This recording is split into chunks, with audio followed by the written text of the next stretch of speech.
The preceding program was paid broadcast. Any ideas, comments, and opinion expressed by the program hosts do not necessarily reflect the views and opinion of the station. The program and its producers are not affiliated with the station. Ang bag-o nga tuig, nagadala sa aton sang bag-o nga kaluoy kag bugay sang Dios. Ini bunga sang kaayo sang aton Ginoo sa tagsa-tagsa ka mga tinubos niya.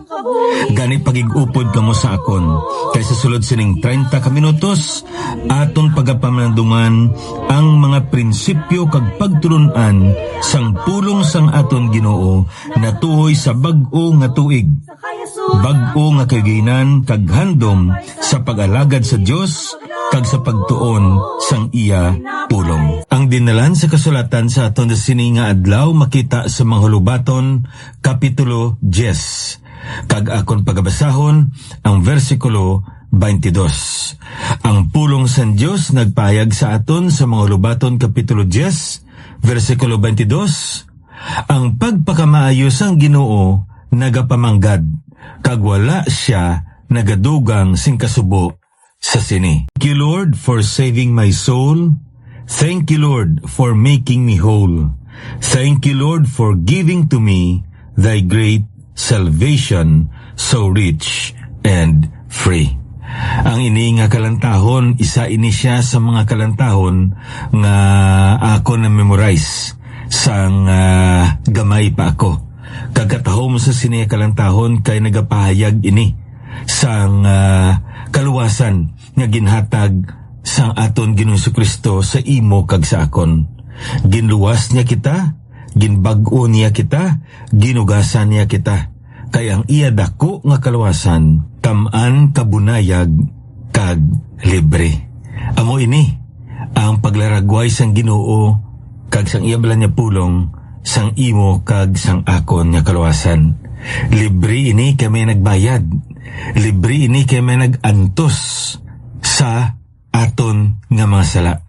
Kag libre ini tungod siya amo ang nangintalos sang aton nga pag-antos digto sa krosang Kalbaryo sa kabayaran sang aton nga mga sala. Kag ang nagkakaigo kag nakakadapat nga himuon aton amo nga magpasalamat kita sa aton Ginoo sang pinakadako nga pagpakamaayo nga imo kag akon nga nabaton. So bag-o kita tuon kag magapamalandong sa pulong sang aton nga Ginoo, gusto ko sa gyapon nga ihatag ang ini nga pahibalo.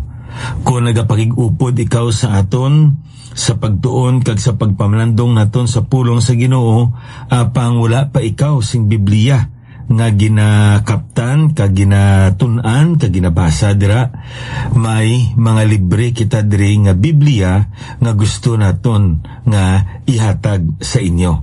Kag ang amon lamang nga ginaayo sa inyo amo nga ipadala ninyo ang inyo nga kompleto nga pangalan kag ang inyo man nga address kay tinguan gid naton ina nga mapadalan kamo.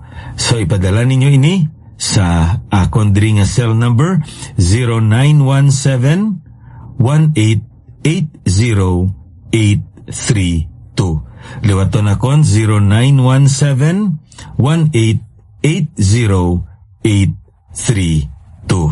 Kung may ara man kamo gusto nga ipaabot diri sa aton, ayhan mga butang nga napasalamatan ninyo sa makamatuoran nga aton nga gintunan, o kung may gusto man kamo ipaklaro sa aton natuhoy sa mga kamatuoran nga aton nga natunan, pwede nyo gid padala sa sinaman nga cell number agod nga mahatagan manaton sang pagtamod.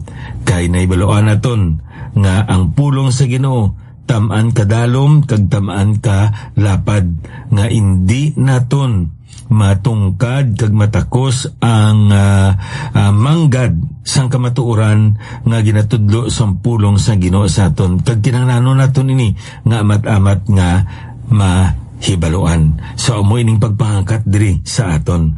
Kakabay pang sa sinima niya kalantawon niya aton nga ginpamatian nakaaman man ato sa aton sa sugatan naton sa aton Ginoo paagi sa sininga pagtuon naton sa iya bala ni pulong. Sa mga tinalikdan nga mga inadlaw aton nya sugdan ang pagtuon naton natuhoy sa isa naman ka ginatawag naton diri Bible character. Kag ang iya pangalan amo si Jabez. Kag diri naton makita ang iya nga kabuhi nga napagkit sa pulong sa Ginoo sa 1 Chronicles chapter 4 kag ara dra sa verse 9 and 10. Kag aton na ini nga natun-an sa mga nagliligad pagid, no? Kag padayonon naton ining pagtuon naton subong sa aton nga natun-an naibaluan naton ang kahulugan sa ngalan ni Jabez. Kag amo ini ang pulong nga sorrow, pain, no? Kag ang isa man dira ka translation sina sorrow maker.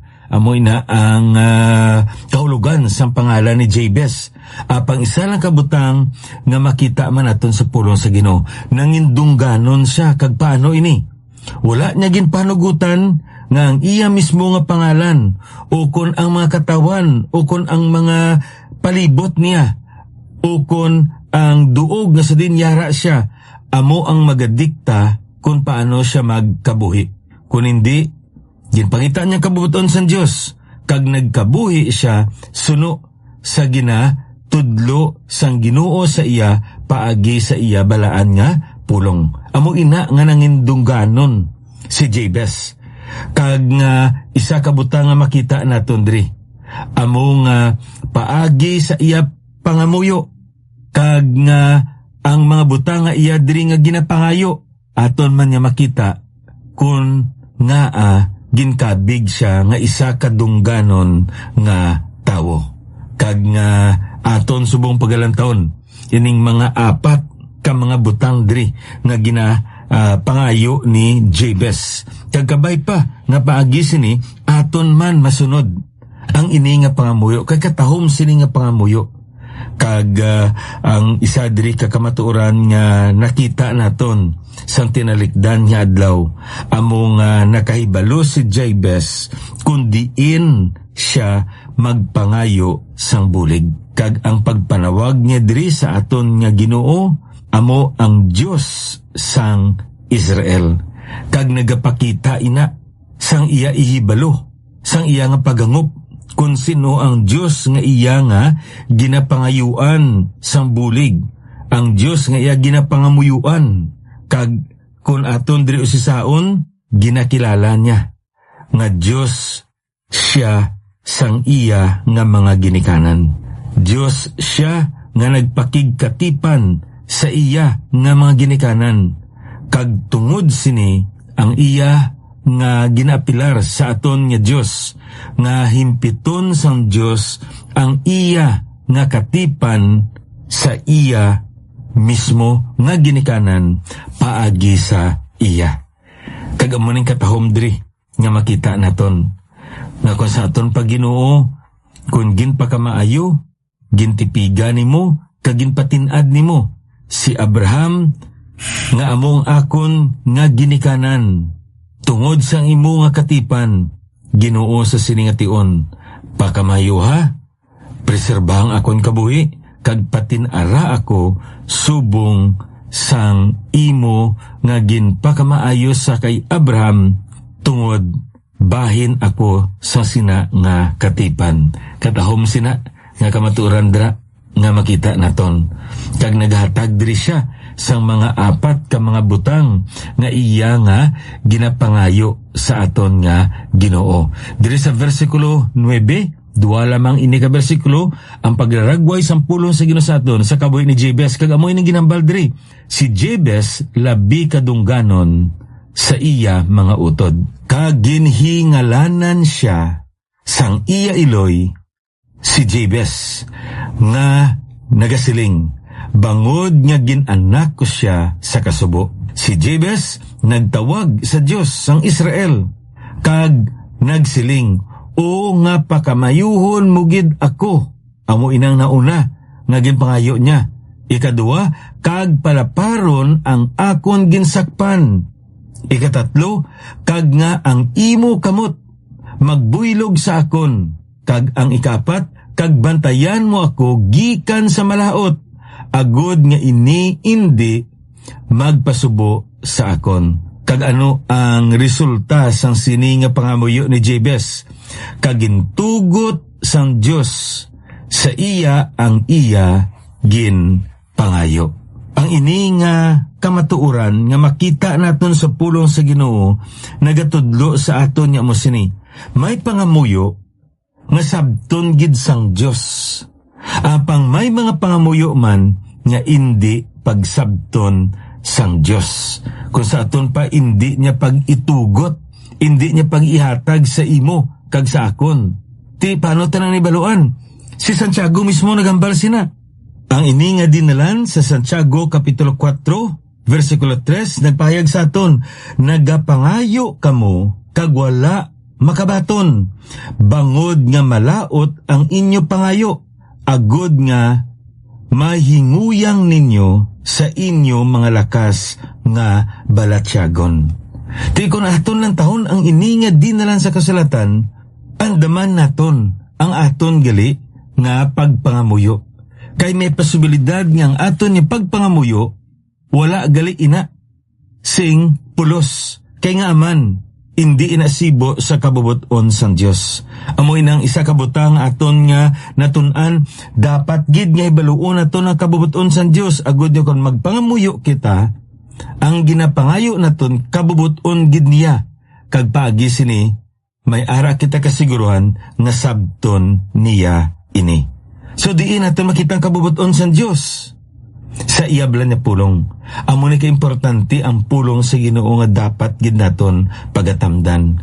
Ti amo ini, apat ang iyagin pangamuyo diri ni Jabez nga naghandom siya nga sabton kag ihatag sa Diyos, kag ginhatag gid sa Diyos. Kay kabubuton mismo sa Ginoo ang iya nga gin pangayo. Ti ano ini? Nagambal di sa aton. 1 Chronicles chapter 4 verse 10. O nga pakamaayuhon mugid ako. Katahom sa sina nga pangamuyo ni Jabez. Pagpakamaayo, ginpangita niya, kaginpangayo niya ang pagpakamaayo sang Dios. Oh, that thou wouldest bless me indeed. Blessing. Ano gipangayo diri ni Jabez? Prosperity. Nga patin-aron siya sang Dios. Nga bugayan sa sang Dios. Nga sa diin magtinad kag magmuad kag mangin mabinungahon ang iya nga pagpangabuhi. Isa diri kabutang nga makita naton sa pulong sang aton Ginoo nga amo sini. Para kay Jabez ang aton Ginoo amo ang gingikanan sang matudtuod nga pagpakamaayo. For Jabez, God is the source of real blessings. May posibilidad gali na manggaranon kita, madamo kita sa butang nga ginapanag-iyahan, matinad ang aton ni pagpangabuhi, matawhay aton pagpangabuhi tungod madamo kita sing manggad, pero wala dira ang pagpakamaayo sang Dios. Amoy na nga kun aton isisaon sa pulong sa Ginoo, aton gid nga dapat nga siguruhon nga ang butang nga yara sa imo kag sa akon halin gid ina sa Ginoo. Kay kun ang ina nga butang bunga lamang ina sa aton nga pagpanikasog kag subong man, bunga lang na sa aton nga mga pahito, anong matabo? Wala ina sing kaayuhan nga mahatag sa aton. Kaya nga man, anong ginambal ni Santiago sa aton? Dra sa Santiago Kapitulo 1, versikulo 17. Ang tagsa kamayong hatag, kag ang tagsa kadulot nga himpit, nagagikan sa itaas, halin sa amay, sang mga kapawa, nga sa iya walay pagliwan-liwan o kun landong sang pagbalhin. Anong silingon sa sining nga dinalan sa kasulatan? I-focus lang naton kung anong nga klase sang dulot, mga pagpakamayo ang ginahatag sang Dios sa imo kag sa akon. Ang ginhambal niya, tanan-tanan nga dulot nga ginahatag sang Dios sa imo kag sa akon maayo. Ining pulong bala diri nga good, no? Kag ining pulong diri nga perfect, katahom sa paglaragway sina sa pulong sa Dios. Suno sa managatuon sa pulong sa Ginoo, ining pulong gali nga good. Indi lang ini gali nga inang manayanaya bala sa mata. Kanami bala lang taon, kamaayo lang taon. Ang pulong gali nga good, ang silingon sini beneficial, may kaayuhan. So, regardless kung anong paglantaw naton, kung manami man sa panulukan ta, o kung hindi, maayo man ini sa aton nga balatyagon, o kung malain man ini sa aton balatyagon, kung halin ina sa Dios, may kaayuhan gid ina. Kaya nga man, ang pulong dirgili iya nga good, nga ginhambal diri sa aton, hindi ni nabasi sa paglantaw naton, kundi sa paglantaw sang aton nga Dios. Kitaya maglantaw kita o kaisa, mambal kita ay maayo ni nga butang, pero nakatag kalainan sa aton. May mga butang kun kaisa nga abi naton kanami, pero malain gali ang iya nga resulta sini. Sa isa ka illustration sini nga akon nga nabasahan bala, may mga paka gali nga magagmay nga kanami isang iya kolor, nga kun lang taon mo bala nagasiga ang iya kolor, katahom sa iya kolor. May mga paka gali nga lain hain man iya kolor, kag katahom gid tulokon, kag gagmay sila kung sa aton pa do ka cute, pero andam ka hindi mo na pagtandugon. Kaya nga man ang iya nga panit taman gali ka delikado. Kaya nga aman, may ara gali ginatawag kita nga poison. May hilo gali ang iya nga panit. Nga kung makaptan mo, mapatay ikaw. Amo na kakusog ang iya gali nga hilo. Ti para sa aton maayo, pero wala kita kay balo nga dalitan gali ato. So, amo ina iya ang tawo. Ang katahom sa aton Dios amo sini. Wala siya nagabase sa iya paghatag suno sa imo kag sa akon kagustuhanan, kung hindi suno sa iya nga tinutuyo kag plano sa imo kag sumungman sa akon. So may mga tinion nga pakamayhon niya kita paagi sa pagtilaw kag ginabatsyag naton ini, kag hindi kita nanamian sa mga pagtilaw kag mga kabudlayan nga sirkumstansya sa pagpangabuhi. Pero dapat naton inatubangon, kag daugon. Kaya nga man, sa punta sina may kaayuhan gid nga ginahatag sa aton. Katulad bala kay Joseph, siguro hindi mas peling. Hindi gid maintindihan ni Joseph ang nagatabo sa iya kabuhi. Pero sa unhan, nakita niya ang kaalam sang Diyos. Gingamit siya sang Diyos paagi sa iya kabuhi na salbar niya ang iya panimalay. Kag paagi man sa iya nga mga inagyan, natudluan niya ako galingon nga hindi mangin mapait sa iya nga Diyos kag sa iya nga mga utod, kay may dako gid niya kayuhan nga ginaaman ang Ginoo sa iya. That is why we need to recognize God as the source of true blessings. Because true blessings are good, beneficial. Not only that, true blessings are also perfect. Now, ining pulong gali nga perfect, himpit.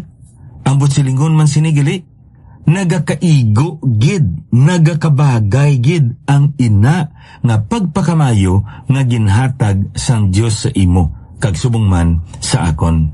Ang Ginoo kung magpakamaayo sa aton, hindi ni bala nga kuridas, no? Inang pulong bala nga kuridas, inang kung bakal ka, no? Ayan, madamo nga isda ang baklon mo, ti mahambal ka nga gagmay man ini, kung dagko man ini, Kuridas na lang nga amo ining kilo niya. Tindi amo na ang Diyos. Ang Diyos ginalantaw niya. Ikaw, ginalantaw niya ako. Kag kung ano ang paragid sa imo, kag kung anong paragid sa akon, amo gid na ang ihatag niya. Kaya nga man, His blessings are not only good, but His blessings are also perfect. Amo ina iya ang aton nga Ginoo. Bilang siya amo ang ginggikanan sang matudtuod nga pagpakamaayo. Amo na ang akon aton nga lantawon, isaman kabutang nga dapat gid naton nga paghangpon nga kun ang Ginoo magpakamaayo, tuga ina kag nagadala ina sang kalipay, kalinong kag kontento sa imo kag subongman sa akon. Anong ginhambal sang aton passage of the day? The blessings of the Lord, it maketh rich, and he addeth no sorrow with it. Ang kamaturan diri nga makita naton sa pulong sa Ginoo nga mo sini. Kung magpadala ang Ginoo sang pagpakamayo sa aton, nagapamanggad ina sa aton. It makes us rich.